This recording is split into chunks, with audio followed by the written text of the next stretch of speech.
Hi Madina, let's take a look at your new set of essays. Okay, this is one about online language translations. Here's what you wrote. Okay. Experts throughout both the developing and developed world have debated whether language translation applications benefit society, or if, you need an if here, if they negatively affect A, not E, language learners without on, okay? Okay. This essay will argue that the positive sides of these technological advances outweigh their negative aspects due to various useful features of online applications, using examples from Oxford and Harvard University to demonstrate points and prove arguments. All right, fine. There is ample evidence that modern language translation tools provide users with various features, such as examples of sentences and a voice pronunciation of an unknown word, which is the main reason why people prefer using online applications. The central reason behind this is twofold. Firstly, software tools can have a range of features, including examples on how the new word is used in you need an article here, songs, lyrics, and short videos. And there would be no chance to use these options if learners used paper version of dictionaries. Paper version. Nice. I like what you wrote, but just be careful with your articles, okay? Okay. Secondly, due to fast-changing technologies, there is a great number of new words which appear on a daily basis. You don't need all these commas. Get rid of comma, get rid of comma. And software tools can be updated with them easily. For example, recent empirical research by Harvard University demonstrated that over 97% of English language learners in the U.S. use mobile applications for their language learning purposes.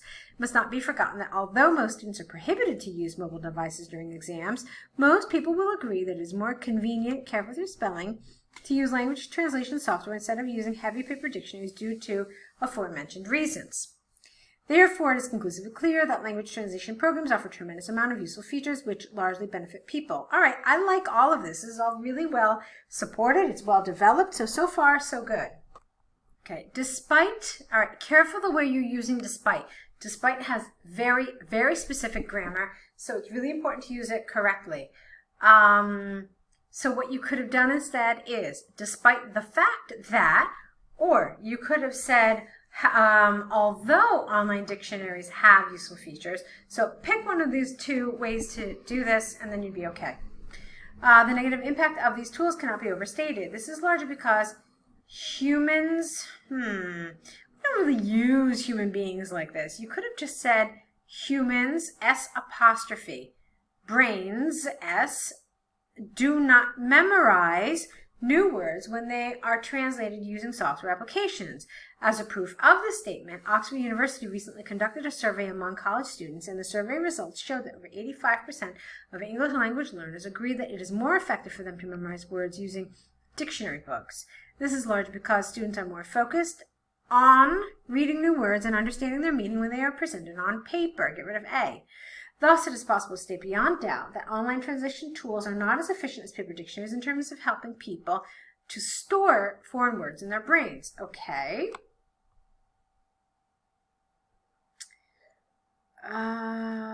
Okay, let's look at it a little further. From the arguments and examples given, I firmly agree that online translation websites have more advantages and disadvantages because they offer various options to learn new words. It is predicted that translation applications will advance in the nearest future, and the issue with memorizing new words will be resolved with advanced technologies. All right. So you are probably thinking that I read this really fast. I did it on purpose because I wanted to see if it flows. For me, if I can read it quickly, it means that the language is fluent and it's fluid and it flows, and that's a good thing. And that was the case here. So in terms of vocabulary and grammar, I think you did a very, very good job. Also, I thought coherence and cohesion was also well controlled, even though there was one major problem as far as I'm concerned. You are in favor of these applications, and since you are in favor, this paragraph, which talks about their benefits, should go second. It should go closer to your conclusion. That's the logical way we organize paragraphs. We talk first about the side that we don't support, and then we talk about the side that we do support. Okay?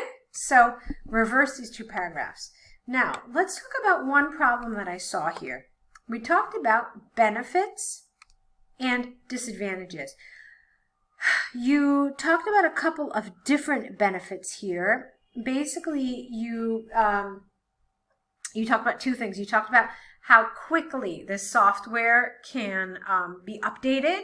So that's one benefit. And then you talked about all the different nuances and all the different elements of language that the software can also supply. So you talked about multiple benefits, and that's good because it asked you about benefits. But guess what happened? You didn't talk about disadvantages. As far as I can tell, you only talked about one disadvantage, all right? Did you develop it? Yeah, you did. But in essence, it's one disadvantage, and that's unfortunately not enough because it asks you for multiple disadvantages. It's clear just in the way the question is phrased. You see it? So that's what I want you to be careful of. Definitely mention at least two.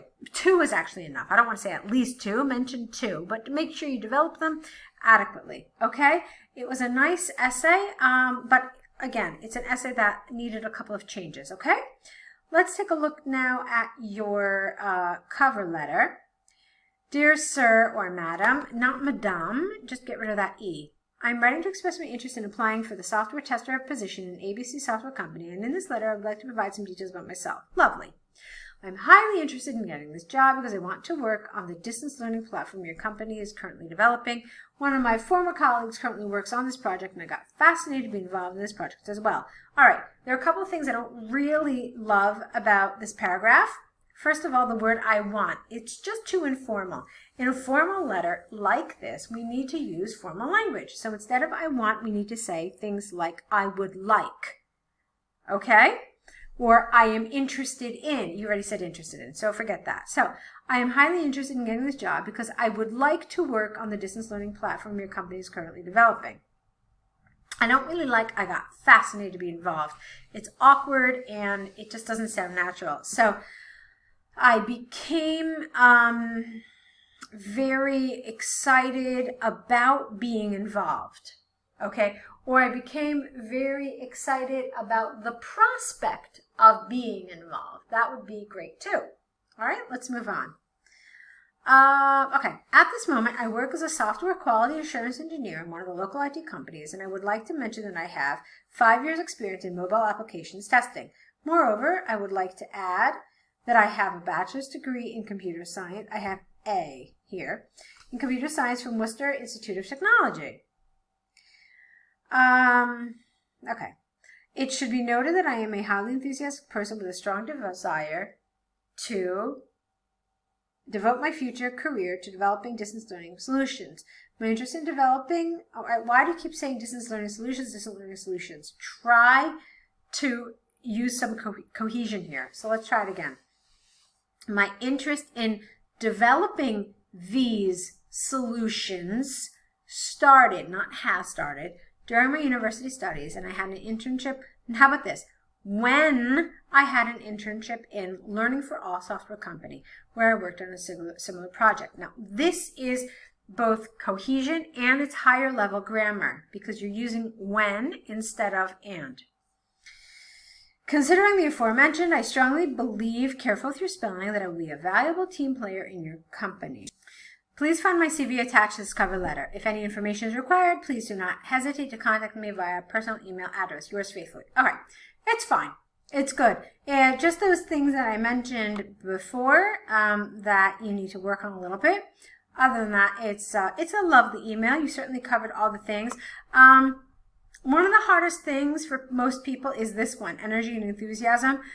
It was fine the way you covered it. I could see what you were trying to do. Did you really go into a lot of detail? No, but I thought it was fine. It was a good job, okay? So go ahead, correct these, and return them back to us. I know you're probably wondering, okay, well, what do you mean you didn't go into detail? Well, there are ways to show your energy and enthusiasm for a job. You told me where you started, but you didn't tell me why you are so passionate about this continued field. So you could have said that, you know, I really believe in the field of distance learning, and it's such a wonderful opportunity for people who struggle to I don't know, get education locally. And so it's so gratifying for me to be part of this. So something like that is what we mean when we talk about energy and enthusiasm, okay? I thought what you did is fine. You did cover the needs of the bullet, but just to give you some idea of how you can show enthusiasm, that's what we meant. Okay? All right, so go ahead, correct these, and let's see more work from you. Good luck.